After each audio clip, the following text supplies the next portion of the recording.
I'm izzet agoren with Crystal Semantics. A recurring theme, content explosion. Along with it, there are a lot of opportunities that need to be addressed and that have been addressed by a number of advertising companies. And I'm here to talk about how Crystal Semantics has used semantics to monetize these opportunities. So classifying content on the internet and web pages across multiple publishers is an non-trivial problem. And two cases in point that people have come up with before is depression. Depression can be a number of things, and it turns out that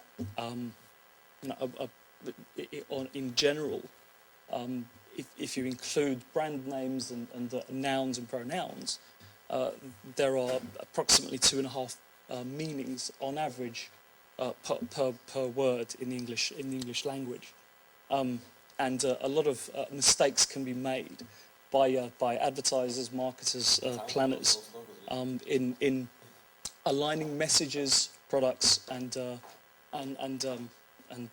messages in general with content to derive relevancy and meaning to improve either to generate a response, to inform an action, or just align a brand with well curated or influential content.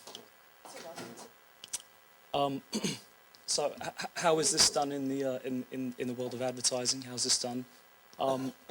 Manual tagging is the Web 1.0 way of doing things. Highly ineffective. Not at the state of the art. Keyword targeting is becoming a little passé, and I've just demonstrated some examples. I'm sure we're all familiar with examples of how keyword targeting can go wrong.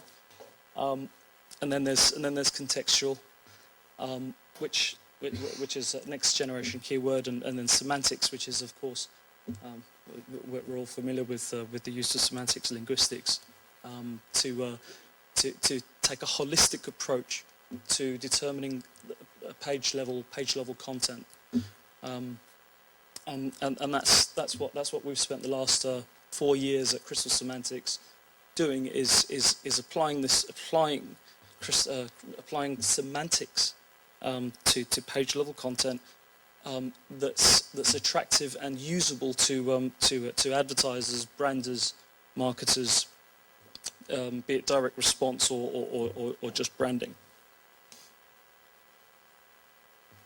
So the driving force behind this is to of course humanize the way a machine would read content and present useful categories. This is based on a taxonomy that's proprietary to Crystal Semantics, and was based off of creating a taxonomy that came out of the edition of the Cambridge Encyclopedia.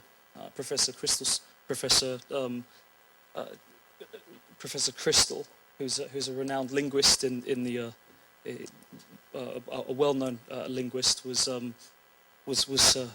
creating a taxonomy for the Cambridge Encyclopedia when it was acquired and integrated into an ad server for the purposes of better monetizing content. So it's been reduced. The taxonomy has been reduced down to 3,000, more than 3,500 categories. Can be traversed, mined, and used for optimization, both in terms of improving yields and CPMs for publishers, as well as reducing wastage when messaging to audiences. Language is identified first, then categories, etc. I'll be available for more questions afterwards.